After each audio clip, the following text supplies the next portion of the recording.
Oke ya, assalamualaikum warahmatullahi wabarakatuh. Ya, oke, Bapak Ibu, saya ingin menjelaskan terkait budaya positif di SMPN Tangerang Selatan. Saya masuk di budaya positif berkaitan erat dengan tim TPPK SMPN Tangerang Selatan, Bapak Ibu. Ini sebagai tugas saya di CGP Banten Angkatan 9. Oke, selanjutnya saya ingin terkait tujuan diadakan budaya positif, yaitu satu, menerapkan restitusi pada kasus-kasus peserta didik ya. Oke. Dan saya harapkan nanti setelah di sini langsung diterapkan Bapak Ibu semua di kelas ya. Oke. Jadi tidak ada yang mengeluh lagi ke saya nangis-nangis gitu. Ngadepin anaknya bagaimana ini ya. Ya, sama tempat sampah selalu dibuang-buang ke sini. Oke, lanjut. Oke. Untuk selanjutnya teori kontrol, bisa buka tangan Bapak Ibu semua. Asumsikan di situ ada hal yang berharga. Sudah, emas segepok atau uang segepok, betul Bu. Ya kan, uang. Ya, uang serti ini ibarat yang dinanti-nanti kita ya, ada di tangan gitu. Ya, coba tutup semua. Oke, buka. Ya, ternyata ada yang membuka, ada yang menutup gitu. Bu Nur Hayati, kenapa menutup Bu Nur Hayati? Oh, saya mau Gak mau bagi-bagi karena sangat berharga gitu ya. Oke. Pak Rudi, kenapa dibuka Pak Rudi? Oh, buka tutup. Ya, seperti hati ternyata buka tutup. Oke. Ya, ternyata kenapa bisa dibuka, bisa ditutup? Ternyata ada kontrol dari orang lain yang melakukan hal itu ya. Oke, ada yang dari luar, ada yang dari dalam diri pribadi. Yang bisa mengontrol adalah tentunya mayoritas besar adalah diri pribadi. Oke. Nah, teori kontrol ada 4, bisa Bapak Ibu baca sendiri. Dan yang terakhir berasal dari orang dewasa memiliki hak untuk memaksa. Disiplin tadi sudah dijelaskan bahwa disiplin itu adalah kesadaran diri yang utama ya. Oke.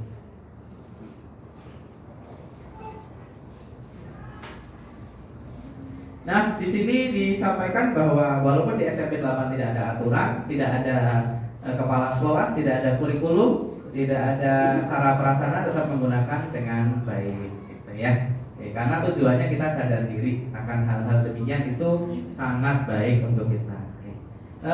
Lanjut untuk selanjutnya. Oke, teori motivasi. Jadi kita sadar diri nih Bapak Ibu akan melakukan suatu hal.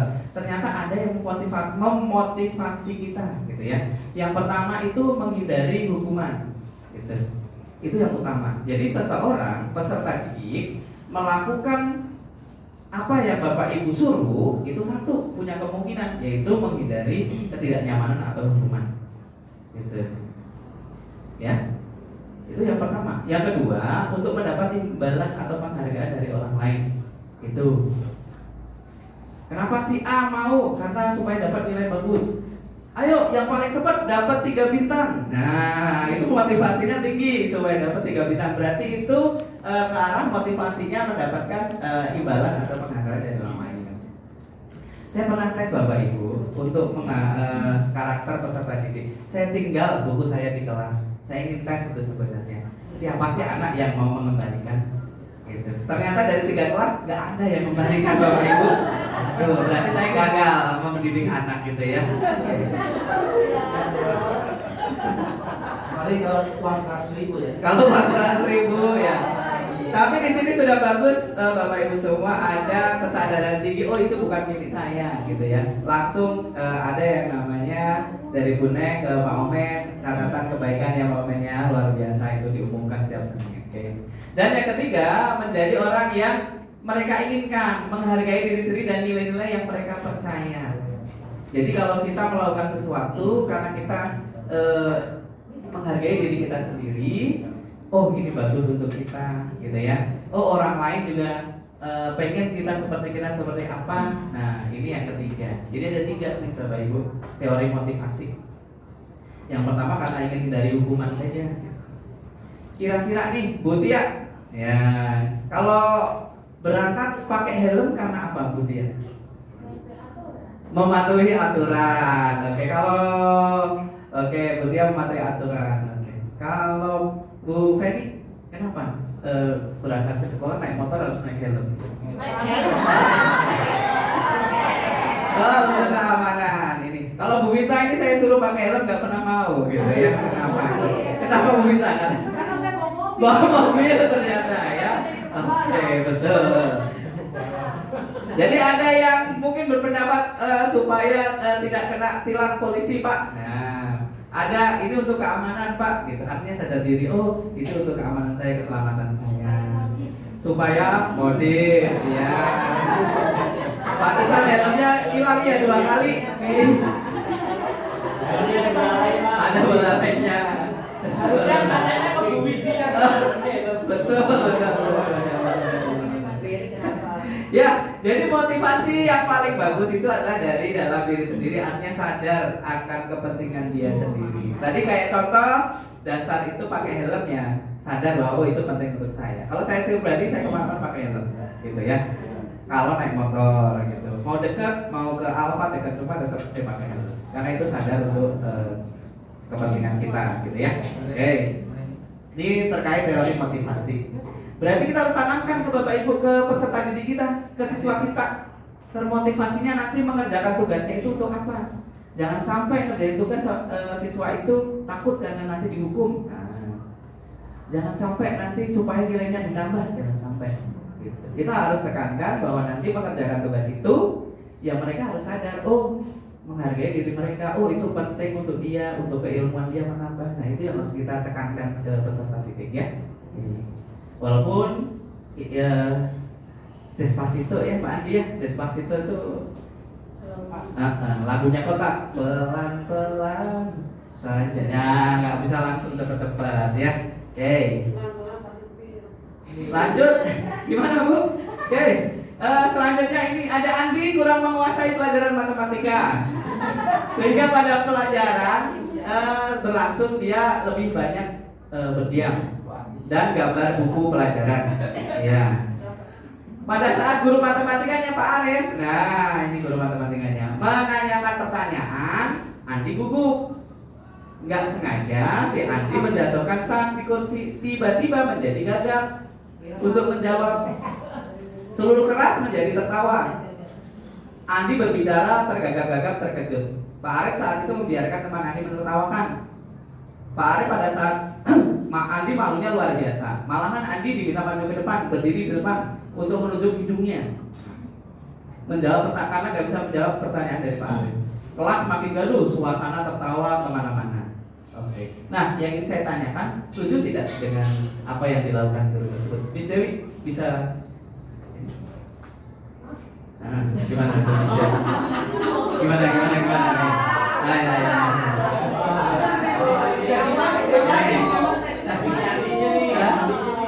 Gimana Miss?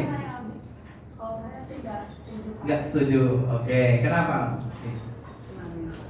maksudnya ada mungkin ada jenis apa namanya yang lain daripada harus memikirkan ke depan. Oke. Mempermalukan diri dari. Oke, mempermalukan ya.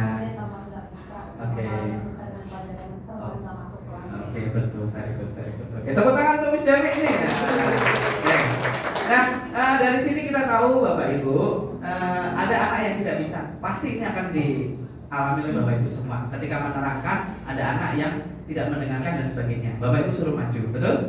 Dan contohnya ini salah satu contoh, si anak tadi, si Andi itu suruh maju ke depan, suruh nunjuk hidung.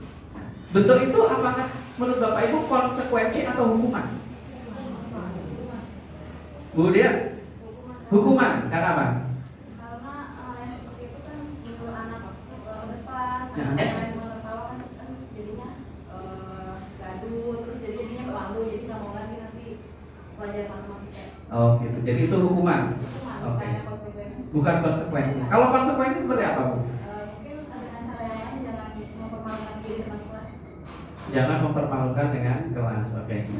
Berarti itu ada yang ini Bu Pak Den, apa itu hukuman atau ini Pak Den? Itu konsekuensi. Oh, konsekuensi. Kenapa Pak Den? Dari perbuatan yang Ah, dilakukan. oke. Jadi hukuman itu adalah konsekuensi dari perbuatan itu. Hukuman. Oke, hukuman adalah konsekuensi dari perbuatan itu. Oke, Mbak Yun saja gimana Mbak Yun saja? Kalau menurut saya dari data itu saya bisa ada dua Pak. Ya, apa? hukuman dan konsekuensinya. Kenapa Bu? Konsekuensinya si Andi tidak bisa mengerjakan sehingga dia akan berakibat dia ditertawakan temannya. Sedangkan Itu hukuman itu konsekuensi. Oke. Hukumannya dia disuruh berdiri sama gurunya sambil menunjuk hidungnya. Iya, itu hukuman. Hukuman. Oke. Kalau kita hukum memang biasanya akan menarik teman berbuat yang istilahnya ya seperti itu mentertawakan karena ada kesempatan secara massal berbuat yang sama. Oke, baik. Jadi luar biasa, ada yang bilang hukuman, ada yang bilang konsekuensi gitu. Maka itu kita samakan persepsi, mana sih hukuman, mana sih konsekuensi. Jangan sampai nanti itu menjadi perbedaan di antara kita. Gitu, biar sama aku dan kamu, ya. Oke. Ya. Oh, jangan ada dusta di antara kita. Kita kan memang beda. Oh, gitu. Anda yang saya pun. Oh, enggak Bu, kan masih 17 tahun ya. Nah, untuk itu kita samakan persepsi antara hukuman dan konsekuensi. Kita harus pilih mana hukuman, mana konsekuensi. Begitu ya? Sama-sama ya Bapak Ibu ya? Oke, yuk kita injak ke the next material. Oke, this is about hukuman dan konsekuensi dan restitusi. Karena kita tujuannya Bapak Ibu menerapkan restitusi. Tadi ada kasus. Oke, ada pertanyaan. Restitusi itu apa? Despacito ya Bu ya, nanti pelan-pelan. Oke, ya. Hukuman itu menyakitkan yang harus terjadi. Jadi hukuman itu sesuatu yang menyakitkan bagi anak. Tuh hati-hati ya, kalau ada kasus jangan kita harus bedakan mana hukuman, mana konsekuensi. Kalau konsekuensi sesuatu yang harus terjadi, gitu. Bisa diperbesar. Oh.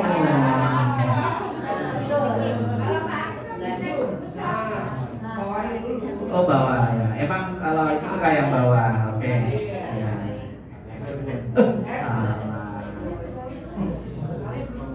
Terus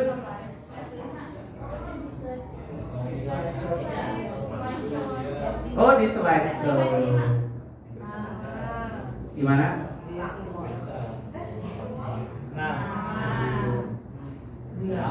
Sudah? Nah ini hukuman itu sesuatu yang menyakitkan. Jadi kalau dihukum itu pasti menyakitkan untuk anak. Gitu. Kalau konsekuensi itu sesuatu yang harus terjadi. Kalau restitusi itu pilihan. Oke, lanjut ya. Selain itu, kalau hukuman itu korbannya mendapatkan ketidakadilan. Gitu ya. Oke. Terus konsekuensi korban diabaikan. Misalkan seperti ini. Ada dua anak yang terlambat, laki-laki sama perempuan. Laki-laki, push up 10 kali. Itu hukuman, ya kan? Betul? Kalau perempuan nggak mungkin dong saya suruh push up. Betul nggak? Nah, berarti ada ketidakadilan di situ. Ya, seperti itu ya, itu hukuman. Tapi kalau restitusi nanti korban mendapatkan ganti, gitu ya. Sangat berbeda sekali. Terus kalau hukuman anak akan tersakiti. Kalau konsekuensi itu murid anak dibuat tidak nyaman. Tapi kalau restitusi anak mendapatkan kekuatan. Jadi kalau ada kasus, ya mari kita telah bersama-sama apa yang kita berikan ke anak. Apakah hukuman, konsekuensi atau restitusi? Gitu ya. Sedangkan selanjutnya ada perilaku agresif meningkat. Jadi kalau ada anak yang karakternya melawan, itu akan menjadi agresif yang luar biasa, gitu ya. Tapi kalau konsekuensi ada penguatan, tapi jangka pendek. Tapi kalau restitusi itu masalah terselesaikan masalahnya apa, gitu ya. Ya, sampai sini. Hukuman itu tidak berjalan bila murid tidak takut, gitu doang. Nah, nggak akan berjalan itu ya. Itu nggak berjalan gitu ya. Misalkan ada murid ketahuan melakukan tindakan kesalahan, ya cuma dipanggil orang tua saja. Nah, itu sudah ada, tidak takut orang hukuman nggak berjalan di situ. Tapi kalau konsekuensi ada monitoring, harus terusan sama guru, diawasin terus. Udah berjalan belum? Nah itu. Tapi kalau restitusi, murid belajar bertanggung jawab atas perilakunya. Gitu. Jadi kita tuntut mereka bertanggung jawab atas apa yang mereka lakukan, gitu ya. Hukuman berlaku hanya pada di institusi saja, tapi di kehidupan nyata saja, gitu. Seperti kasus Bapak Ibu, contoh di sekolahan tidak boleh merokok suatu anak, tapi di rumah boleh, gitu loh. Di instansi dilarang, tapi di rumah boleh. Nah itu dilematis untuk kita, gitu loh. Ya, jadi hukuman nggak bisa berjalan nantinya, gitu. Nggak akan memecahkan masalah. Anak yang tetap aja merokok karena di rumah boleh merokok, kalau di sekolah ya dilarang, gitu kan. Tapi nggak memecahkan masalah. Gitu. Fokus untuk restitusi pemecahan masalahnya dalam waktu jangka panjang. Kalau ini dalam waktu jangka pendek. Oke, next masih ada lagi Bapak Ibu. Lanjut. Kalau hukuman, anak itu akan menyembunyikan kesalahan. Jadi kalau ada anak yang berbuat salah, jangan sekali yang ngaku. Kenapa? Takut akan ada hukuman. Dan seterusnya. Terus kalau restitusi nanti anak belajar memecahkan masalah. Jadi kalau ada permasalahan kayak gini, apa yang mau saya lakukan? Gitu. Oke, sampai situ. Oke. Hukuman itu kadang dibuat oleh guru. Ya, di poin terakhir yang kita bisa lihat, hukuman itu dibuat oleh guru. Ya, anak kesalahannya apa langsung aja sporadis, push up. Nah, itu yang dibuat oleh guru. Kalau konsekuensi dibuat oleh aturan guru dan murid. Seperti Bapak Ibu yang sudah kita lakukan di awal pembelajaran, kita sudah membuat peraturan atau kesepakatan kelas di situ ya. Nah, itu nanti yang melanggar berarti namanya konsekuensi karena sudah ada aturan. Tapi kalau restitusi itu yang membuat adalah anak sendiri, gitu ya. Oke, sampai sini membedakan hukuman, konsekuensi dan restitusi. Sudah Bu Widi, menurut Bu Widi, apa bedanya hukuman, konsekuensi sama restitusi Bu? Bu Widi, mending cipta mulai. Ya, oke. Ya kalau hukuman itu banyak ya Bu ya, artinya murid akan mendapat ketidakadilan dan segala macam, gitu ya. Kalau restitusi efeknya jangka panjang, anak bisa memecahkan masalah jika terjadi di dalam kehidupan nyata, gitu ya. Oke. Ini seperti kalimat-kalimat ya, itu termasuk dalam berseumuran. Awas kalau kamu lakukan lagi nanti awas kamu. Tak sengaja pasti akan terucap dari dalam diri kita seperti itu. Netral, lakukan apa yang saya katakan. Ikuti ya kata ibu. Nah itu namanya netral, konsekuensi. Restitusi, apa hal ini sesungguhnya ingin kamu lakukan. Nah ini namanya restitusi. Dari kata ini juga sudah berbeda.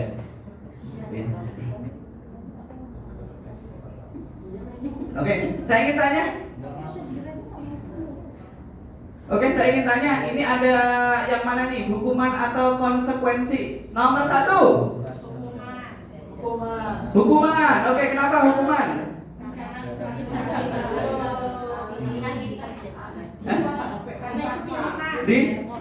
Oke. Ada yang pernah suruh anak mencatat 100 kali? Nah, ada. Oh, ada. Tuh, ini hukuman atau konsekuensi? Hukuman. Sepakat ya? Oke, karena itu akan menyakiti anak, gitu ya. Kenapa? Pegel. Oke. Yang kedua, lari di lapangan basket 2 kali karena terlambat hadir di sekolah. Hukuman. Semangat. Oke. Membersihkan coretan yang dibuat di meja tulis. Konsekuensi. Nah, jangan dihukum kalau gitu ada coret-coret, suruh bersihin lagi, gitu ya. Nah, udah paham ya? Suruh ngecat. Nah, pokoknya bertanggung jawab atas dilakukan. Yang 4, mengganti kertas tugas teman yang telah dicoret-coret. Konsekuensi. Oke. Murid diminta telanjang kaki karena tidak menggunakan sepatu warna hitam sesuai peraturan sekolah.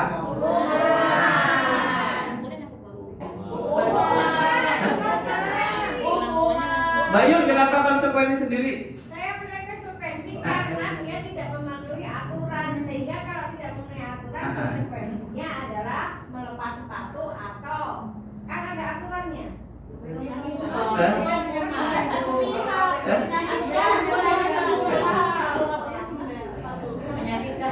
Menyakitkan ya. Oke, jadi hukuman atau konsekuensi? Ya, kita sepakat ya. Membersihkan tumpahan air di meja tulis karena tersenggol saat belajar. Oke, tapi sering saya lihat kalau ada anak yang numpahin meja, yang jadi pekerjaan Mang Husin ya, sama Mang Tommy. Ya. Kenapa? Disuruh gurunya Bu, katanya gitu, nyari Mang Tommy makanya. Untuk ke depan, kalau ada hal demikian, anak diminta bertanggung jawab sendiri, ya. Bukan nyuruh Mang Husin, bukan nyuruh Mang Rus, ya. Oke. Ya. Lanjut. Kehilangan 10 menit jam istirahat untuk mengerjakan tugas karena terlambat tertinggal pelajaran 10 menit. Jadi kalau kadang anak terlambat tuh dari mana toilet, dia terlambatnya berapa? Itu aja duluan. Kalau kata Pak Ari. Jadi lebih baik kalau ada yang telat, jadi istirahatnya dia mundur 10 menit, gitu ya. Nah, seperti itu. Gimana? Gurunya juga mundur? Ya bagus. Iya, iya benar karena begini ya. Terakhir, lari mengelilingi lapangan basket 2 kali karena terlambat 10 menit pelajaran PJOK. Apa? Tapi sebenarnya gini. Iya, gimana Pak? Dibilang hukuman tuh tidak ada yang tersakiti. Iya, nggak ada yang tersakiti betul. Malah bermanfaat untuk Kebugaran, karena dia saat pelajaran PJOK. Gitu, sesuai. Betul. Berarti konsekuensi atau hukuman? Konsekuensi boleh kalau abang nyuruh lakuin apa? Kalau saya nggak boleh, ya. Bu Yuni nggak boleh, Bu Yuni. Ya enggak. Kan dia untuk fisik, memang olahraga, emang itu saja dengan fisik. Gimana? Sampai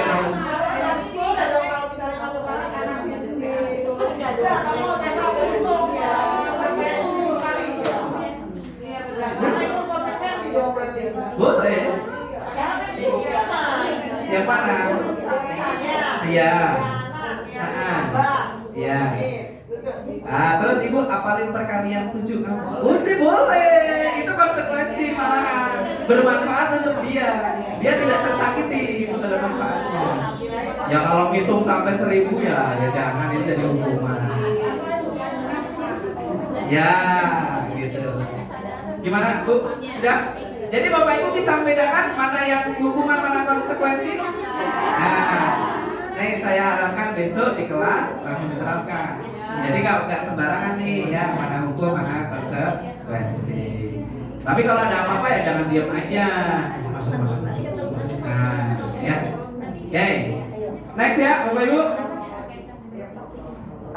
Oke, pertanyaan dari Bu Mita tadi saya mengambil konsep induktif. Jadi di belakang ya, restitusi adalah proses menciptakan kondisi murid atau siswa memperbaiki kesalahan mereka sehingga mereka kembali ke kelompoknya dengan karakter yang lebih kuat menurut dosen. Ini saya ambil dari menurut dosen. Jadi restitusi itu anak menebus kesalahannya, ya, dan bisa kembali ke kelompoknya. Restitusi memperbaiki kesalahan mereka sehingga bisa kembali ke kelompoknya. Contohnya yang gampang, misalkan seperti ini. Tadi kan sudah dicontohkan bahwa ada anak yang mencoret-coret punya teman, gitu ya. Apa yang bisa kamu lakukan? Gitu. Saya ganti Pak, gitu.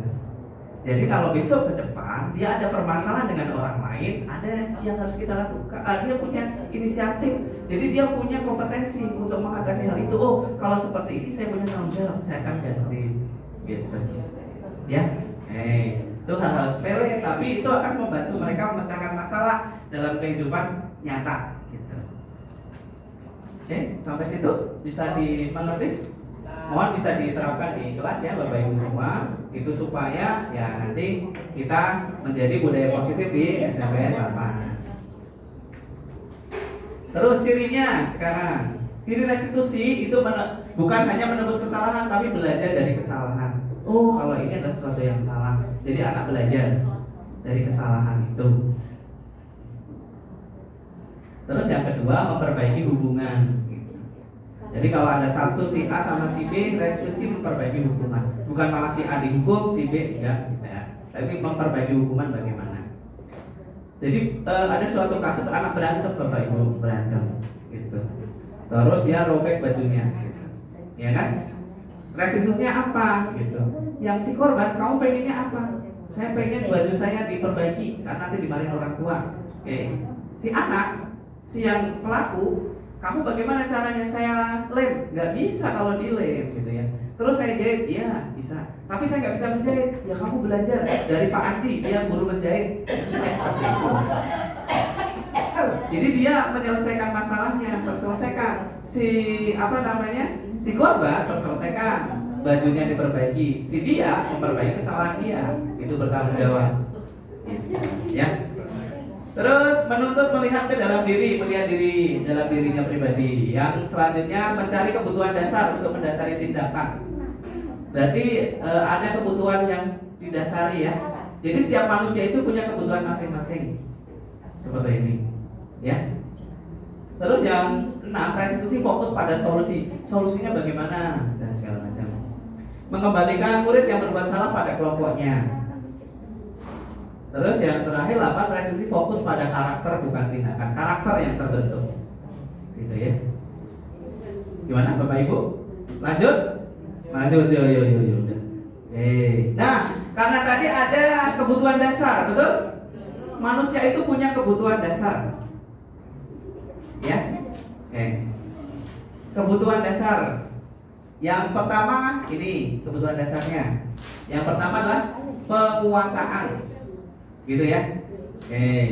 Yang selanjutnya kasih sayang dan rasa diterima, bertahan hidup, kesenangan, kebebasan. Nah ini Bapak Ibu harus paham. Kalau ada anak melakukan suatu kasus, Bapak Ibu harus tahu kebutuhannya dia apa. Gitu. Nah kita masuk dengan restitusi di sana, memenuhi kebutuhan anak itu. Gitu ya. Ya. Jadi harus paham kebutuhan dasar anaknya itu apa, gitu ya. Oke, saya akan ambil beberapa contoh kasus seperti ini ya. Ibu kejar aku karena ibu guru saya kaku kan. Nah, itu kebutuhan dasarnya apa kira-kira? Kasih sayang, pengen lo dikasih sayang, ya. Aku hebat kan, dapat nilai 90 di UH matematik, berarti dia ujian, pengen dapat pengakuan, gitu ya. Aku bosan belajar terus dalam kelas. Kebebasan, kesenangan harus paham. Oh ya udah yuk. Kalau seperti ya udah yuk kita sekali-kali keluar harus paham gitu ya. Oke. Bukan dimarahin anak-anaknya. Kamu ini di pelajaran ibu. Nah ya. Paham ya kebutuhan dasar dari peserta didik siswa kita. Oke. Sekarang posisi kontrol. Ya. Jadi kita bisa kontrol anak kalau kita paham akan posisi kontrol kita sebagai guru itu sebagai apa. Jadi di posisi kontrol guru nanti ada 5. Yang satu sebagai tipe penghukum. Jadi kalau ada anak yang berbuat salah dalam kasus, ya udah dia langsung ngeluarin, mengeluarkan kamu catat 100 kali. Nah itu tipe penghukum. Yang kedua merasa bersalah. Merasa bersalah itu seperti ini. Ada anak kita udah menerangkan materi sampai capek, ternyata anak tidak mendengarkan. Ya kamu nggak mendengarin yang ibu terangkan. Ibu tuh udah capek-capek loh nak. Nah itu berarti posisinya ibu di posisi kedua, merasa bersalah karakternya, ya. Kontrolnya di situ. Kalau penghukum ya seperti langsung, kamu hukum, kamu keluar kelas. Nah itu tipe penghukum. Yang kedua tipe merasa bersalah. Yang ketiga sebagai teman gitu. Ada anak yang nggak mengerjakan tugas, ya ayolah dikerjain gitu. Ibu tunggu ya siang ini ya. Nah itu sebagai teman. Ayo. Nah itu sebagai teman ya karakternya. Yang keempat sebagai pemantau. Aturannya tahu nggak apa? Nah, itu sebagai pemantau. Aturannya tahu tidak sebagai apa? Konsekuensinya? Nah, itu sebagai pemantau. Kalau manajer lebih dalam lagi, tingkatannya lebih tinggi. Kamu kenapa bisa kayak gini, nak? Kenapa nggak dikerjain? Ini bu, segala macam anak-anak. Nah, oh bagaimana? Ada solusinya. Nah, itu sebagai manajer lebih tinggi lagi. Nah, dari 5 posisi kontrol ini, paling tidak kita di SMP 8 bisa memposisikan kita sebagai guru di posisi 3, 4, 5 gitu ya. Nah, mudah-mudahan bisa seperti itu. Ya, oke. Paling tidak sebagai teman, terus kita tingkat ke pemantau, aturannya ke aturan apa dan segala macam. Yang kelima sebagai manajer. Oke.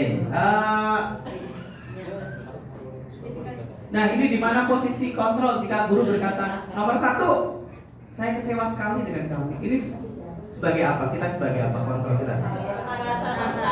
Merasa bersalah. Nah, kalau ada bapak ibu yang mengatasi kasus berkata demikian berarti merasa bersalah. Yang kedua, ayo kerjakan tugasmu ya. Nah, itu sebagai apa? Teman. Kalimatnya netral ya. Oke. Yang ketiga, patuhi aturan saya atau awas nanti nilainya tidak kompong ya. Oke, jangan sampai disebut itu ya, karena itu menyakiti. Yang keempat, peraturannya apa ya? Pemantau. Nomor 5, apa rencanamu untuk memperbaiki manajer? Ya, jadi kalau ada anak yang berbuat kesalahan, usahakan posisi kita itu teman, pemantau atau manajer, gitu ya. Paham ya Bu ya? Bapak Ibu semuanya. Oke, untuk itu supaya ada manajer, supaya kita di posisi manajer, tentu harus ada keyakinan kelas dan sekolah yang harus kita yakini. Peraturannya apa sih, gitu ya?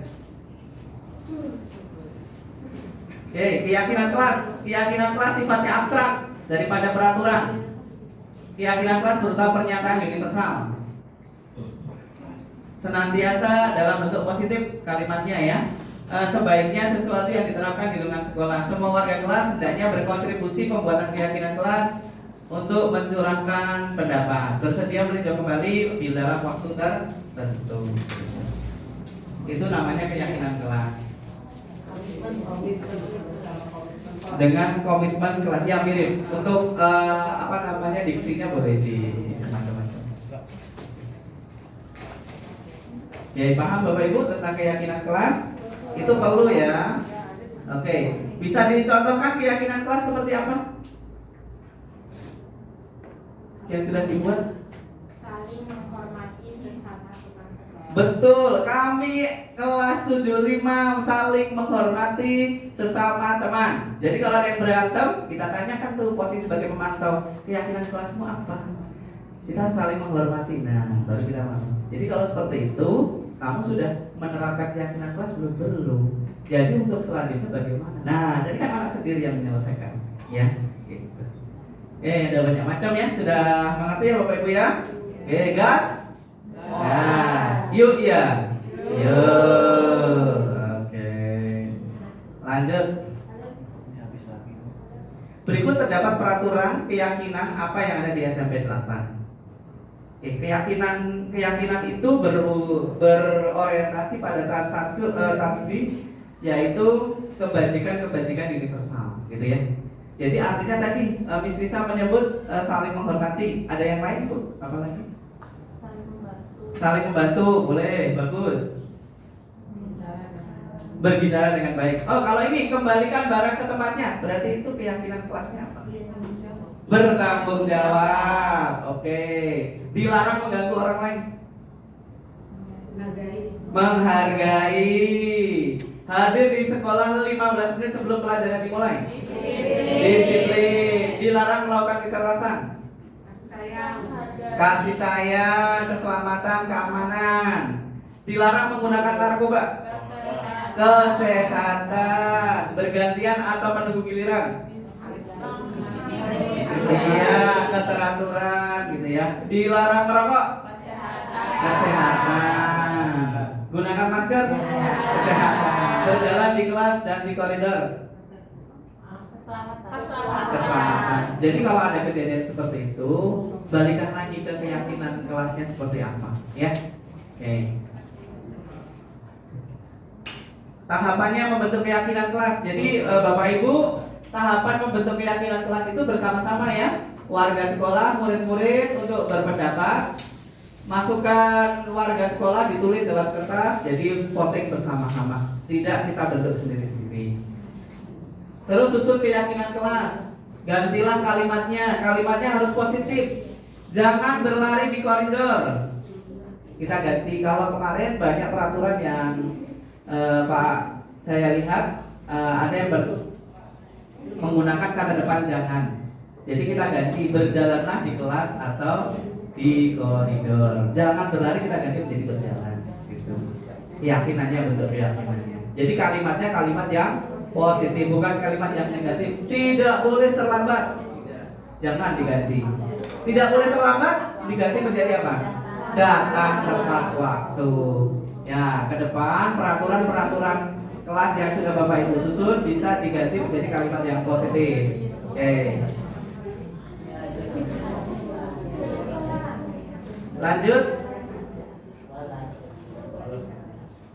Selanjutnya ada tinjau ulang keyakinan sekolah atau kelas secara bersama-sama, ya. Jadi setelah kita terbentuk, kita tinjau ulang lagi. Setelah keyakinan sekolah kelas selesai dibuat, maka warga mempersilahkan meninjau ulang. Oh, yuk kita lihat kembali bagaimana. Terus yang terakhir diletakkan di dinding atau di tempat yang mudah dibaca. Nah, seperti 97 sudah diletakkan, gitu ya. Jadi usahakan kalimatnya harus kalimat positif. Oke. Lepas semua ya Bapak Ibu ya. Kenapa? Oke. Ya udah oke. Ya. Lanjut. Ini restitusi terakhir. Tadi restitusi kan proses Nah, restitusi itu punya beberapa langkah. Langkah yang pertama apa ini? Pak Arif, Ya, Bu Devi mau nanya. kenapa? Bu Devi? Tadi nangis. Kenapa? Mau untuk kopi? Oh ya, bisa. Nanti pesan di Mang Sen ya. Cinta dia. Karena sesuai dengan keyakinan SMP 8 Pak, harus saling menghargai dan menghormati. Iya.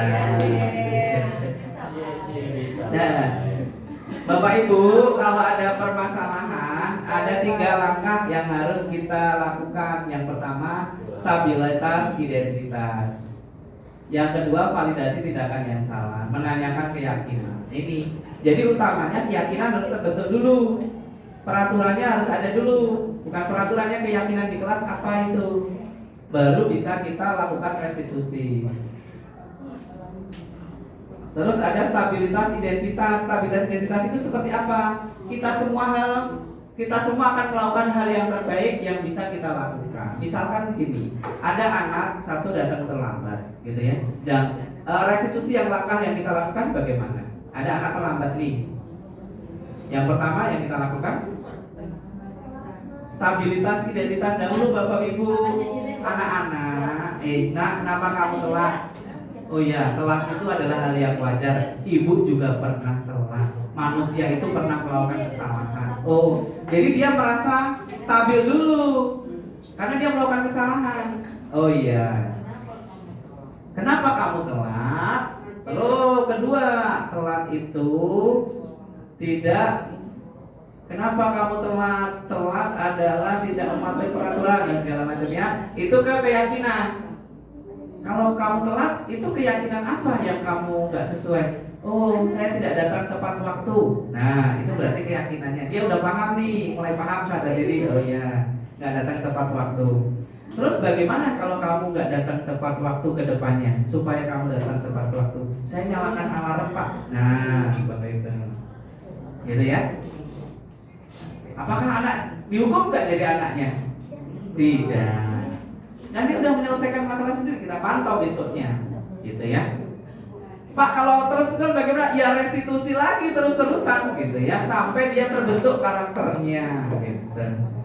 Tapi biasanya 2 sampai 3 kali di restitusi terselesaikan ya. Nah ini segitiga restitusinya. Validasi tindakan yang salah itu alasannya kenapa? Stabilitas. Baik Bapak kira kamu melakukan sebenarnya yang pernah dilakukan orang lain. Ya itu ya, seperti itu. Oke, terkait hal demikian, ada yang ingin ditanyakan, disampaikan atau bagaimana? Tidak ada, Bapak Ibu? Cukup? Sudah paham? Ya, Bu Ana, silakan. Mohon izin. Hah? Ya, balik. Terima kasih atas Ya. ilmunya hari ini sangat bermanfaat sekali. Ya, ya. Tadi yang mengenai pilihan itu tadi restitusi ya. Pilihan ya, restitusi. Yang masih sering saya temuin itu balik di sini. Apa ya? Kayak misalnya dia nggak bawa buku, nggak bawa buku catatan. Iya. Sedangkan kita ngajar ada catatan yang harus dicatat sama anak. Masih ada beberapa yang dianya nggak ada inisiatif, harusnya kan bisa mencatat di buku lain dulu nanti disalin. Atau dia nulis di kertas kosong dulu atau gimana gitu. Tapi dia tetap yang ya udah diem aja gitu, diem aja. Padahal ada materi yang harus dia tulis dan sebenarnya kita lihat dia itu belum mampu menguasai materi ini, tapi dia nggak ada inisiatif untuk nulis dulu di mana. Berarti kasusnya anak nggak membawa buku catatan. Oke, kita restitusi ya contohnya. Dia tidak bawa buku catatan ini. Kita sampaikan stabilitas identitas dulu. Kamu tidak bawa buku catatan, gitu ya. Manusiawi. Kenapa? Lupa itu ada hal yang manusiawi, begitu ya. Kita sampaikan itu, stabilikan dulu identitas dia. Orang lain pun akan sama. Pernah yang namanya lupa, gitu. Selanjutnya kita tanyakan nih validasi tindakan. Kenapa kamu nggak bawa? Alasannya apa? Dia kan pasti punya alasan, gitu ya. Ya alasannya lupa. Ya kan tadi kan udah nih divalidasikan. Terus yang kedua kita validasi tindakannya. Alasannya tadi lupa. Kenapa bisa lupa? Kan pasti ada alasannya juga dia. Karena ini Pak, semalam saya tidurnya malam jadi nggak sempet. Oke. Kita tahan dulu nih. Oke. Semalam tidurnya malam. Kalau besok kalau kamu tidurnya malam terus lupa, keyakinan kelas apa yang kamu nggak sesuai dengan ini? Oh, saya tidak disiplin Pak, tidak sesuai mematuhi keyakinan kelas yang ini, kan dia gitu. Oke, untuk selanjutnya supaya kamu tidak terjadi ini ke depannya, kamu harus bagaimana? Ini Pak, apa namanya? Saya akan jadwal malam gitu ya anak ya. Nah, yakin, oke. Ibu percaya, Bapak percaya sama kamu. Nah itu udah ya. Tapi nak, untuk sekarang apa solusinya? Dia kan memecahkan sendiri, Pak. Intinya gini, kalau dia udah stabil dulu identitas, dia akan bisa berpikir. Tapi kalau kita langsung salahkan, dia nggak bisa berpikir. Kosong. Tapi kalau kita stabilkan dia akan punya ide gitu. Saya pinjam punya teman boleh nggak Bu? Boleh. Gitu. Nanti saya salin di rumah. Betul. Buktinya apa kalau kamu nyalin di rumah? Besok akan saya serahkan gitu. Iya. Oh bisa. Iya. Moses itu nggak pernah ngerjain tugas matematik. Itu Moses itu 98 itu. Saya berdiasi terus itu. Dan akhirnya mengerjakan. Gitu. Tanya Pak kalau nggak, dia kepenguasaan nggak tahu. Saya itu nggak tahu Pak gitu. Kalau nggak tahu gimana? Google Pak, gitu. Ya udah, bisa Google? Bisa. Ada kuota? Nggak ada Pak, gitu ya. Terus gimana? Kalau tanya Bapak boleh nggak Pak? Boleh. Kamu saya cari Pak Arif di mana? Di ruang guru Pak. Ya udah. Gitu. Itu dia jadi bisa kerjain, ikut gitu.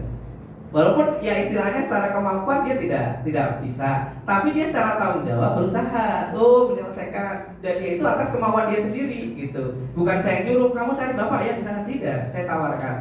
Kalau nggak tahu, kamu bagaimana? Cari tahu Pak di mana Google gitu. Kalau Google nggak bisa, terus bagaimana? Ya tanya Bapak Pak. Ya udah silakan tanya. Dia tanya gitu. Nah, alhamdulillah mengerjakan ya walaupun telat, tapi dia mengerjakan, menyelesaikan tanggung jawabnya gitu. Jadi segitiga restitusi ini memang harus kita terapkan ya Pak. Betul, harus diterapkan. Semua anak punya inisiatif yang tinggi. Ini iya, makanya kita pancing terus gitu. Satu lagi Pak Apa? Arif Boleh. yang berkaitan dengan hukuman dan konsekuensi. Iya. Kalau saya pribadi sih memang saya agak apa ya, untuk konsekuensi itu saya usahakan tidak berkaitan dengan fisik gitu ya Pak Arif ya. Itu ya. Kalau misalnya kita punya konsekuensi tapi berkaitan dengan fisik, misalnya dia nggak bawa buku, gitu, nggak bawa buku paket misalnya. Iya. Terus kita kita kesepakatan dia menuliskan misalnya tulisan saya tidak mengulangi lagi selama 100 kali, gitu kan fisiknya tangannya jadi pegel, mungkin bisa juga lecet dan lain sebagainya, itu kan berarti berkaitan dengan fisik. Nah itu tanggapan dari Pak Arif bagaimana? Oke, berarti kesalahan tadi anak apa? Tidak membawa buku misalnya. Tidak membawa buku, terus kita? Konsekuensinya anak disuruh menulis sampai misalnya 2 lembar atau 4 lembar. Oke, anak suruh menulis 2 lembar atau Dengan tulisan saya tidak akan mengulangi lagi misalnya. Gitu. kesalahannya tadi karena Tidak membawa buku. tidak membawa buku. Udah direstitusi belum? Restitusi dulu. Kesepakatannya, tanyakan kesepakatan di awal bagaimana. Kalau misalkan dia berulang lagi restitusi terus, restitusi 3 kali lah paling enggak, itu anak sudah kembali ke kelompoknya gitu ya. Aditya itu ada 96, itu saya restitusi terus, restitusi. Sekarang bangun pagi nggak telat, masuk gitu alhamdulillah. Awalnya itu 2-3 seminggu tuh masuk alfa, saya tanyakan yo gitu. Kamu bisa, ya saya restitusi terus. Sekarang itu orang tuanya, Pak alhamdulillah dia bangun lebih pagi dari saya, bangun saya gitu, kemarin ketemu gitu. Udah nggak malas-malasan lagi Pak, ya gitu. Tapi masih ngerokok katanya gitu ya. Karena itu nggak sesuai antara di sekolah sama di rumah, itu yang susah menikmati itu, susah sekali ya. Nah seperti itu. Tapi kalau itu sudah tanggung jawab, udah masuk apa-apa udah intinya. Itu awalnya anaknya alfanya banyak gitu Bu, itu kasusnya. Tapi ya saya itu terus restitusi terus sama anaknya gitu. Kalau misalnya sudah direstitusi Pak Arif gitu kan, berarti kan kesepakatannya 1, 2, 3 kali nih. 3 kali berarti kan konsekuensinya ya udah kamu harus nulis di 4 lembar ini misalnya. Apakah itu tetap dijalankan walaupun itu berkaitan dengan fisik si anak ini gitu? Enggak, kalau udah restitusi itu anak itu kan milih ininya sendiri, solusinya sendiri Bu. Dia akan sadar sendiri gitu. Seperti saya gitu ya. Saya sih pribadi gitu ya. Misalkan kemarin diinin Bapak gitu. Harus loyal sama sekolahan. Ya saya loyal ya udah gitu. Terus gimana? Ya apapun Bapak itu saya laksanakan gitu kan. Ya sudah. Pimpin kamu film gitu, voluntary tadi. Oh iya Pak, siap. Karena saya udah ngomong sendiri kan. Ya udah siap gitu ya. Volunteer Pak Mirip. Ya Pak, volunteer orang saya yang ini bersedia ya udah gitu. Gitu karena kita yang mengucapkan otomatis kita akan bertanggung jawab Bu. Gitu. Kecuali kalau ibu nyuruh kamu tulis 4 lembar gitu. Nah, anak akan gitu terus. Dan itu terkait teori motivasi tadi Bu, dia takut karena hukuman, bukan karena kesadaran diri. Tapi kalau kita sudah restitusi, anak sadar diri, oh aku sudah ucapin ini sama ibu anak, masa aku langgar lagi, besoknya kayak gitu lagi. Nanti lama-lama anak akan malu dan segala macam Bu, tidak konsekuen dengan ya gitulah. Pasti akan Coba. ada perubahan ya Pak Arif. Oke, coba dipraktekkan restitusi ya. Insya Allah ada perubahan. Ada kok Moses, terus siapa itu Adit, ya. Gimana Pak? Jujur. Untuk Moses dan Adit kita sudah coba melakukan dan masih bisa. Iya. Tapi untuk kakaknya Taufik sana Suara. itu saya kesulitan apakah memang saya pribadi atau teman-teman yang lain juga. Oke baik. Pertama untuk menerapkan restitusi tahu kebutuhannya dia itu apa Pak? Dia butuh apa dulu? Siklus suara itu butuh apa kira-kira? Butuh istirahat. Kesalahannya apa? Contoh kesalahannya apa Pak? Ya. Jarang masuk. Jarang. masuk. Saya sudah ke rumah yang besar. Ya. Dari rumah sampai sini balik lagi. Oke. Berarti kebutuhan dasarnya dia kebebasan Pak. Ada kebebasan ya. Bebas. Dia pengen bebas. Kalau pengen bebas udah orang. Iya, solusinya. Iya, solusinya seperti itu. Bu Peng, ada ini masukan gimana mengatasi suara?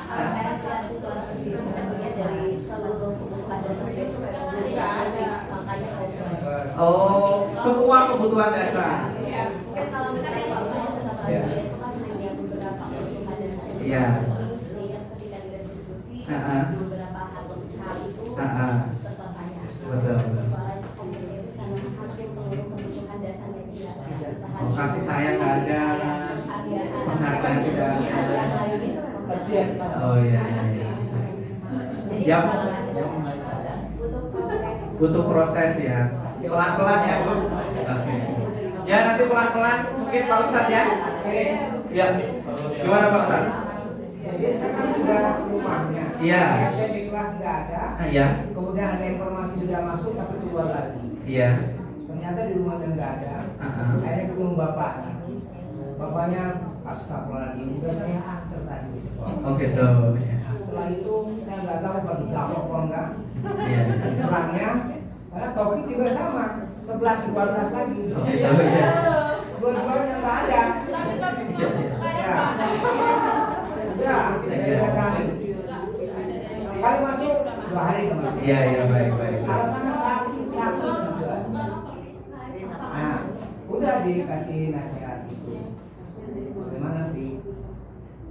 Bapak masih mau loh nolong kamu. Iya, betul. Bapak masih mau nolong kamu. Iya. Mau belajar kan? Sekolah itu yang butuh siapa? Iya. Bapak apa kamu? Iya, betul.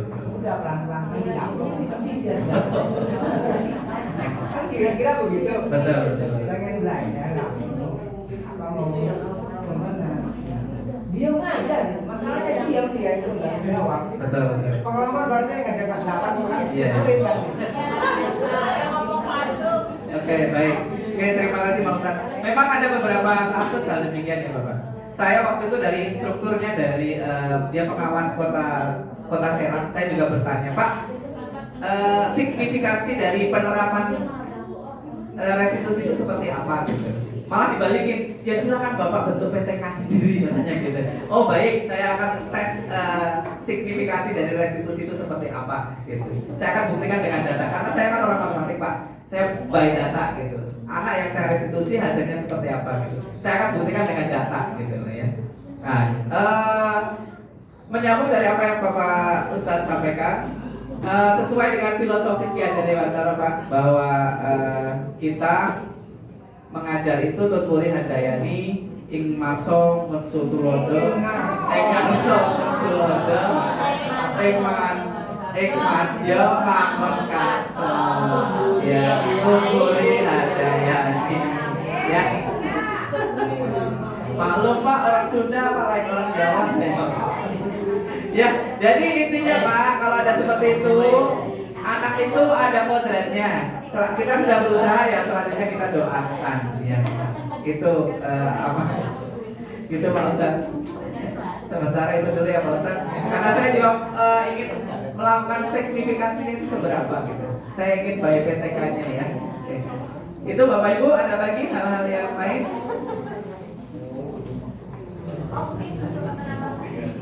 Apa? Ya. Bisa jadi alasan dia tidak mau sekolah akhir-akhir ini karena ada akumulasi dari permasalahan yang pada saat dia transisi dari kelas 8 ke kelas 9. Oke, Dia baik. permasalahan yang sama yang menjadi alasan dulu dia dibully. Oke. Kaitannya masih terkait dengan apa ya? Game dulu. Oh gitu ya, baik. Berarti itu ya ada kaitan yang lama ya. Berarti harus bongkar satu-satu ya Bu ya.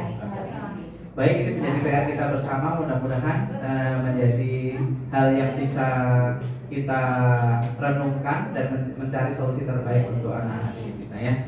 Oke Bapak Ibu, demikian dari saya terkait restitusi. Mudah-mudahan Bapak Ibu bisa menerapkan dan tidak ada lagi hukuman yang ada Bapak Ibu keluarkan untuk peserta didiknya. Kita harus melaksanakan restitusi ya. Oke. Terima kasih. Wabillahi taufiq wal hidayah. Assalamualaikum warahmatullahi wabarakatuh.